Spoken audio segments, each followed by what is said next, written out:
Hey everybody, welcome to another episode of Wahoos Weekly, your weekly in-depth look at the Pensacola Blue Wahoos, both on the field and off. I'm Erik Bremer, he's Charlie Hobert. Charlie, we are now more than a month into the minor league season, settling into a bit of a rhythm and a routine. The Blue Wahoos this week are on the road in Chattanooga taking on the Lookouts. How are things going in year one in minor league baseball? Man, pretty good, I'd say. You know, I've had a health issue pop up here and there, but otherwise I'm having fun, and the Wahoos are fun to watch, and I don't know, it's baseball, man. I love ball. You are day-to-day. We're all day-to-day in this game of baseball. Let's talk a little bit about the Chattanooga Lookouts, because through the first few weeks of the season, not only are they the best team record-wise in the Southern League, but they seem to be the best team by a pretty wide margin. I mean, well over 500, especially in that Southern League where everyone's kind of hovering around 500. The Lookouts are really kind of running away with things early, and in a system where it's a first half and a second half type deal. That's a big deal early on in the season. Lookouts, it's interesting because they don't do a ton of things super exceptionally well. They're not at the top of the Southern League standings, or stat categories, I should say, in a ton of different categories, but they don't do anything poorly, and that's the most important thing. They play level baseball, they do everything well enough, and that's why they're where they are. It's an unbalanced schedule in the Southern League, and usually the Blue Wahoos will play those teams in the North Division only 12 total times, 1 week at home, 1 week on the road. This year, though, the Blue Wahoos play 18 times against the Chattanooga Lookouts. Looks like they picked a bad year to do that, with Chattanooga playing pretty well. But not only do they play 18 times, they'll play 18 times in the span of about 7 weeks. It's going to be a whole lot of Pensacola against Chattanooga here these next several weeks. And that is difficult. It's daunting, especially looking at it from this point of view, but it might end up actually aiding the Blue Wahoos. You're only going to see the same pitchers, 3 different times? So that's going to give you a bit of a leg up on how they throw the ball, where they like to put their pitches, how their pitches spin and come out of the hand, and it's going to give our pitchers a chance to get to know the other team's hitters. So I think seeing them more, yes, it's going to be difficult, but it might end up aiding Pensacola near the end of that run. We'll get to know the Chattanooga Lookouts very well over the course of these next few weeks. For a bit of an introduction, I suppose we can start with a former Blue Wahoo who's actually making quite an impact in the Chattanooga lineup this year. Shane Sasaki, who was with Pensacola the last 2 seasons and signed a free agent deal with the Reds organization in the offseason. Not only is he playing well, but on occasion he's actually batting cleanup, which is something that he definitely didn't do very frequently here in Pensacola. Good to see him doing well with a fresh start. Absolutely, man. I mean, obviously you don't want the team playing against you to play well, and you want to win those games, but when you get to know these players as people instead of just ball players, it's super easy to root for these guys. So seeing Shane going off and doing so well in a different organization, I mean, it just puts a smile on all the Blue Wahoos fans' face, and even the ex-former, Pensacola Blue Wahoos. And these days, if you want to make it up, you got to start hitting some home runs, and it seems like Shane Sasaki is learning to do that pretty well. Well, the Blue Wahoos will be playing the Chattanooga Lookouts here this week, and then they'll come back to Pensacola in a few weeks.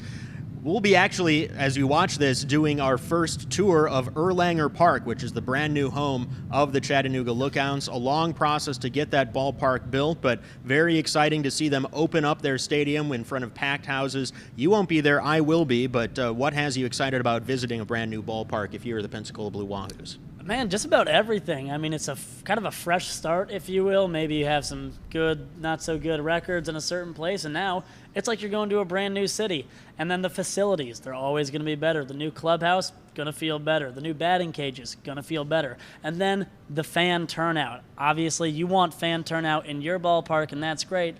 Oftentimes when the opposing stadium is full of fans, they'll be barking at you, they'll be yelling at you, but either way, it feels good to play in front of a ton of people instead of just a few straggling fans here and there. So I think all in all, it's going to be a great experience for the Blue Wahoos. One thing I can tell you for sure, the Chattanooga Lookouts were due to move out of their old place. AT&T Field was built about 25 years ago, and I don't think it received even a coat of paint in its final 2 decades. That place was run down, and they needed a new stadium. My favorite experience at AT&T Field was the clubhouses were out beyond the right field wall, and they would get rid of the trash from the clubhouse, which was oftentimes, the post-game spread from the night before. They just throw it in a garbage bag right out in the hallway there. Hallway is a generous term. But it was abutting right up against a nature preserve right along the river, the Tennessee River. And so there was a raccoon who was very, very tame. and was emboldened enough to, on a daily basis, go up and just get a free meal from the clubhouse spread. He would tear open a hole in the garbage bag, and he was undeterred by any visiting team broadcasters who walked up and just watched it all happen. Have you ever eaten food out of a garbage can? Not yet, okay. and I hope to prolong that day for a very long time. Well, we'll see if that is the case at Erlanger Park. Something tells me that they'll have a little bit more security at that place. Have you ever been to Chattanooga? Never. I hope to visit at some point during the season, call a couple games in the new ballpark and the new booth. I'll give you a bit of a history lesson. The Chattanooga Lookouts are one of the most storied teams in the Southern League, named for Lookout Mountain, which overlooks the city of Chattanooga. You can go up Lookout Mountain, you can walk up, you can drive up, you can also take a funicular railway, an incline railway up. Have you ever been on a funicular railway, Charlie? Not that I know of, but I don't exactly know what funicular means, so there's a good chance I have. Well, it's a train car that goes up a steep incline, and it's pulled not by an engine, but through a chain system. So it goes up, and then gravity brings it back down. Closest I've been is a gondola. A gondola. Well, that one's in the sky. Gondolas are in the sky. Yeah, it's kind of a cable car type of system. Yeah. Where have you been on a gondola before? Colorado, actually. Okay. My family and I would go on a ski trip once a year, way back when we all lived in the same place. So that was my gondola experience. To my knowledge, there are no gondolas in the city of Chattanooga, but there are some pretty cool tourist destinations. You can check out Rock City, which is a walking path where you can see several different state borders from a nice scenic overlook. You can also go inside Lookout Mountain and visit Ruby Falls, which is, I'm told, the largest underground waterfall in the world. I'm just going to have to take their word for it, but I visited that, and as you go in, you have to wonder, the first person to discover this, what were they thinking? Are you a claustrophobic person going in through tunnels and caves and stuff? I would say so. I don't have much experience, but I think that's for a reason, and I'm going to keep it that way. Yeah, I think once was enough to visit Ruby Falls in Chattanooga. Let's talk a little bit about the Blue Wahoos. Again, slow start, overcoming that. About a 500 team since the 0-5 start to this season. What have you seen this team progress at? Just tighten things up a little bit to play a little bit better. The power stroke is a big one. I mean, barely hit anything out of the park in those first 5 games. Since then, they're starting to come. They seem to come in bunches. When one guy hits them, another guy hits them, and hitting's contagious, as they say. And then runners in scoring position, the hitting with runners in scoring position, it is still on the lower end, and they definitely want to clean it up. But it's not as rare as it was in the beginning of the season. So those two things, I think, are the biggest things that they've improved on. And then the one thing they need to improve on going forward especially is just the walks. You got to keep the walks down on the pitching side of things. Free passes are going to kill any baseball team, but especially one that does struggle with hitting with runners in scoring position. So keep the walks down, get the hits up. One thing that has happened, and it's just natural progression as we get deeper into the season, but the starting pitchers have been allowed to go deeper into games. They're more stretched out with their pitch count. That reduces the strain on the bullpen, and I think that just lifts everything up a little bit higher. Carson Milbrandt completed 6 innings. Jacob Miller pitched into the 6th inning. Those are the guys that you're going to rely on to soak up some of those innings and make sure that the bullpen is more well-rested and ready to go. I mean, that's what Jacob Miller did so well last year. Sometimes it's not about the runs at a point. It's just about helping that bullpen out, getting some innings under your own belt. It'll make you better. It'll make your bullpen better. And it gives that offense newfound faith in your stuff and you as a starter and all good things, man. So yeah, starting pitching, going deep into games is super duper important. One guy that the Wahoos were hoping to have contribute in the rotation all season long, but unfortunately is on the long-term injured list now, is Will Schomburg. And we saw in his first couple starts the potential that was there, but unfortunately you have to be healthy, and it's a real bummer that he won't be getting that start every 5th or 6th day for the Blue Wahoos. He's got really good stuff. He had strikeout stuff, a lot of improving to do, but that's why we're here at this level. That's where he was going to really fine-tune that stuff. So such a bummer to see Will go down, but he'll be back next year, and he'll be great. Another guy who's going to be on the shelf for a while is Sammy Vasquez, who got the first couple saves of the season. And as we diagnose the things that the Blue Wahoos have struggled in this year, you have to remember that they were probably expecting Sammy Vasquez to be the guy at the end of the bullpen, the stopper, the closer. And while he was 2 for 2 in saves, he's going to be out for a while, and that too is a big blow. Next man up. I mean, every sport's got it. With injury comes opportunity, and somebody else is going to have to fill that role and prove why they're the closer now. Anyone that maybe we didn't have on our radar at the start of the season that's really impressed you? I mean, Peyton Green's the obvious choice for me.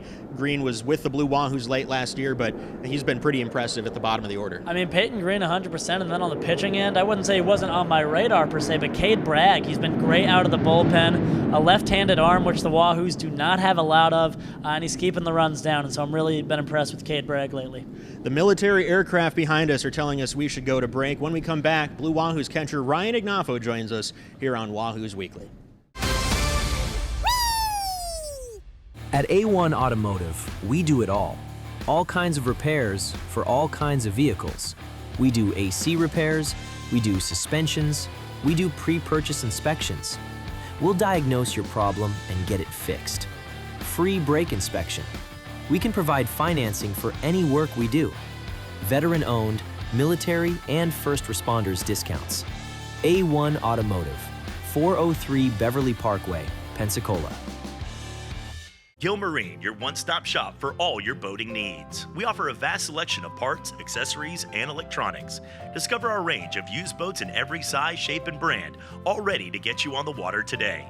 And we provide expert advice and top-notch customer service to ensure you have the best boating experience. We service all outboard, inboards, stern drives, jet drives, and personal watercraft. Our certified staff will get you back on the water. Visit Gilmarine at 3541 West Fairfield Drive, Pensacola. Nestled in the heart of Pensacola, Dorothy's is a one-of-a-kind, community-driven cocktail bar by Oasis, Florida, created to sustain vital HIV and STI care across the Florida Panhandle.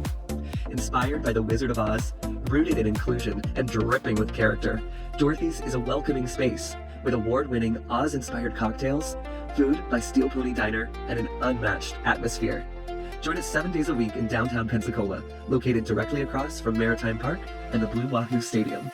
Empire Truck Sales, located at 2255 West Detroit Boulevard in Pensacola, is your Freightliner, Western Star, Detroit Diesel, and Cummins dealer for Northwest Florida. Open 7 days a week, Monday through Friday, 6 a.m. to 10 p.m., Saturdays and Sundays, 6 a.m. to 6 p.m., providing sales, service, and parts. Empire Truck Sales is also your Oasis dealer for Freightliner custom chassis RV and motorhome repairs. Running I-10 will get you in.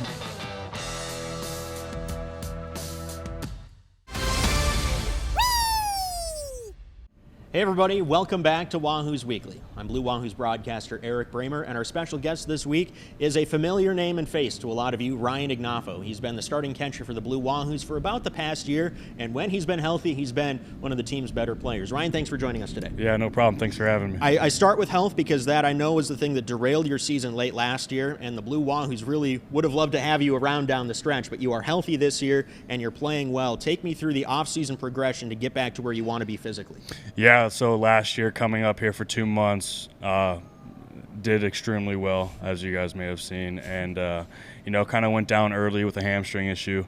Going into the off season, a big thing for me was just getting that healthy. I stayed down in the Jupiter area, and as our complex was getting remodeled, I went to a facility called Cressy Sport Performance. So right down the road, if coaches ever wanted to come monitor me, they were just a 10-minute drive away. Stayed there all off season, got the hamstring healthy, got to where I wanted to be, where I was back playing here in Pensacola, and ever since then it's been in a really good spot. We'll start at the beginning. Growing up in Cary, Illinois, greater Chicago area, how did you fall in love with the game of baseball? Yeah, I think just growing up with a good group of neighborhood kids, to be honest. I tell a lot of people I don't think I'd be as good at baseball as I am now if I didn't have that group of kids growing up. I felt like I was the last kind of generation where people would go out in our neighborhood and play wiffle ball, or we'd play baseball with a golf ball like we probably shouldn't, or a tennis ball, and we were just always trying to hit something and play the game of baseball, no matter how big or small of a scale it was. We had a park right in the middle of our little neighborhood, and we'd always go there right after baseball practice or right after school, and we were either playing baseball, wiffle ball, or football. So we're always doing something. You probably played a lot of different positions, which came in handy later in your career because you've been asked to play a lot of positions as a professional. Yeah, so growing up, I was the typical, everyone plays shortstop, outfielder, pitcher. I've always had a really good arm. And getting the pro ball, I got the opportunity to play a little bit of outfield and infield. My first year getting drafted in 23, and then in 24 they brought this opportunity to me saying, hey, we think that your path to the big leagues can be at the catching position, and just hearing that from them really kind of opened my eyes, and now I kind of just taking it on, obviously, and it's been a good experience for sure. You grew up just outside of Chicago. Who was your major league team that you followed growing up? Yeah, so my dad's side was always White Sox, and my mom's side followed the Cubs a lot.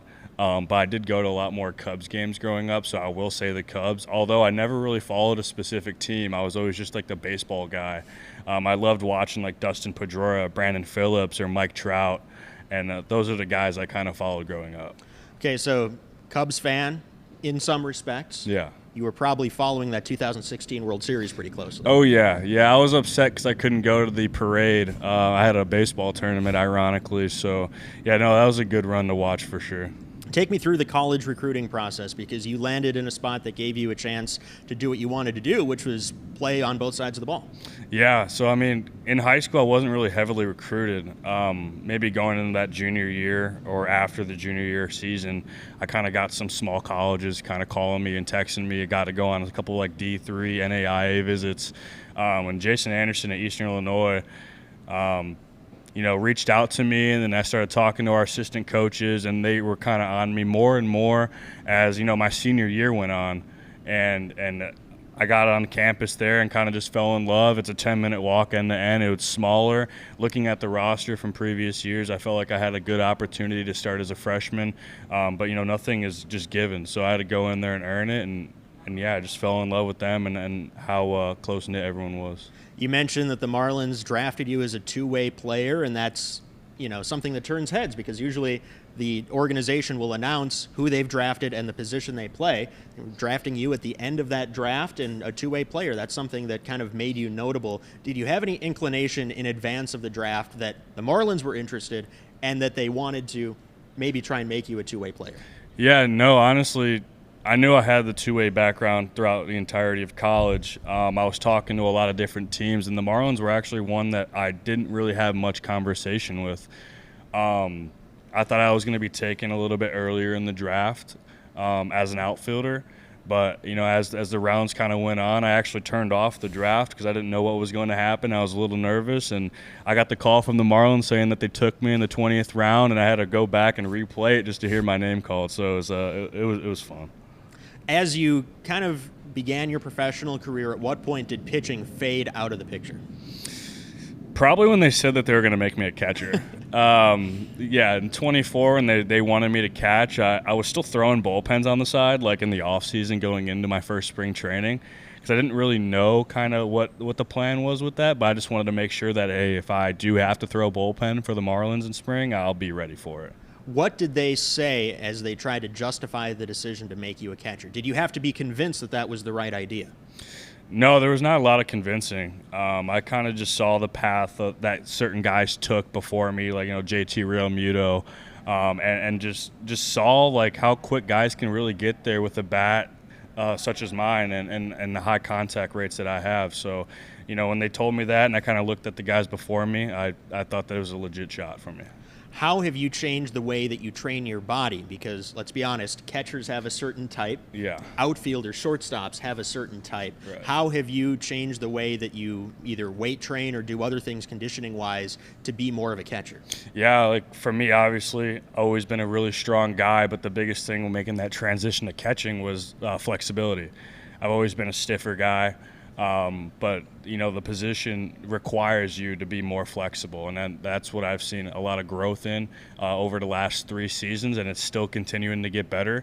But overall, it's just I got to really take care of my body more. It's a lot more on the body, constantly being in a squat, and just flexibility. How has the position of catcher changed since you began? Because the Marlins have been kind of the first through the wall to get bloody in terms of taking scrutiny for the fact that they aren't having catchers call the pitches anymore. That's the pitching coach doing it. But with pitch framing and ABS and all these different things, I would say no position has changed more in the game of baseball these last few years than catcher. How have you observed that from your crouch behind home plate. Yeah, it's obviously been a lot of change, especially like when I got drafted in 23, it was kind of still like the older school, like guys are doing one knee down, but there's not a lot of ABS or coaches calling the games. But right now I can say with the Marlins that there's a lot more stress taken off my shoulders. I mean, I can just look in the dugout. Our coaches have all the numbers. They have the analytics behind it. So when I get a pitch called, I know why we're getting it.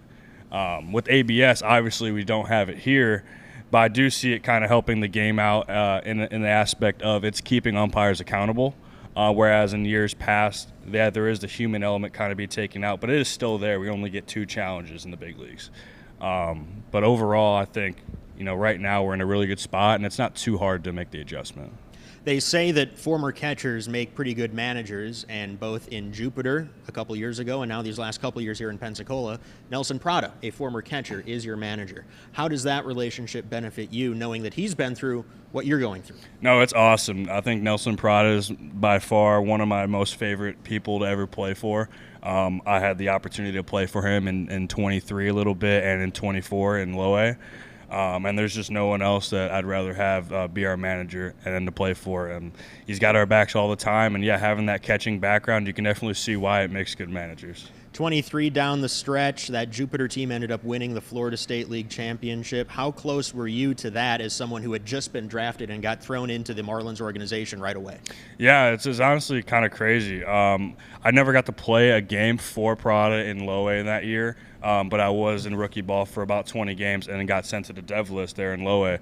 So that was kind of my first taste of real professional baseball, and it was just an awesome experience seeing it in a playoff atmosphere. It was cool to watch those guys go on and win, and then I got sent to Beloit for the last about week and a half of the season. Beloit, you had probably a better single game than anyone in minor league baseball or Major League Baseball will ever have. You hit 2 grand slams. Yeah.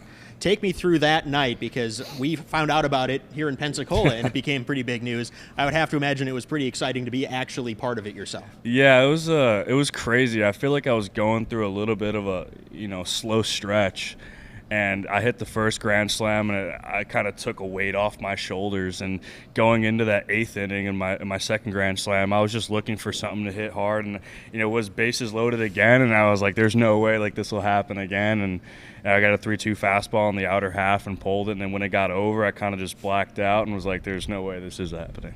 Well, here in Pensacola, you joined us middle of last season, and it took a while to get acclimated to the new level, but very quickly you became not just one of Pensacola's best hitters, but also one of our most clutch hitters. You seem to have that knack for elevating your game when the moment is biggest. How do you explain that? Yeah, I think it's just trying to do as much as I can with what's being brought upon me, and just taking advantage of the situation. If there's guys on base, I'm trying to do everything in my power to just put the ball in play and move guys over and get guys in. Just simplify as much as possible. You've also tried to take on a bit of a clubhouse leadership role, and part of that comes from seniority because we got a lot of new guys on the team this year. But as someone who is a catcher and has played a whole lot of other positions in his background, how does that help you become a more effective leader? Yeah, I mean, just being a catcher now, everyone kind of looks to you to be that guy.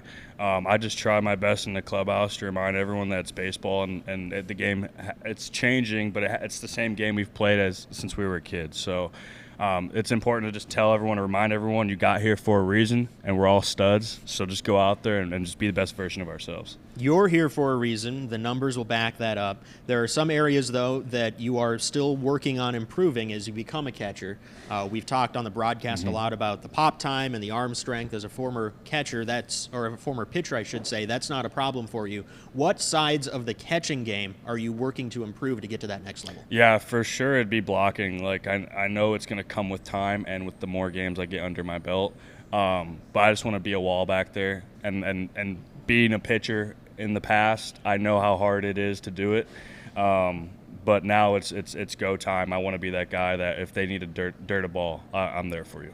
As you've settled in here to Pensacola, you've gotten to know the fans and the community a little bit. I know that it's the life of a minor league baseball player to just go from one spot to another, but people who have come here to Pensacola say that this place is special. What makes Pensacola special? I think just the atmosphere. I mean, you show up every day and there's a ton of fans every single day, whereas in some minor league ballparks you might not even get 1,000 people. for me, honestly, coming from a college where we might have gotten 20 fans, wherever I've played with the Miami Marlins has been just like a blessing. It's been awesome to come out here and play. One of the things that the Marlins have tried to do on the backfields in spring training and even during early work here on the field is just ratchet up the intensity, play music, make sure that you can feel that energy. What does the energy bring to you in terms of, just getting that little extra out of yourself?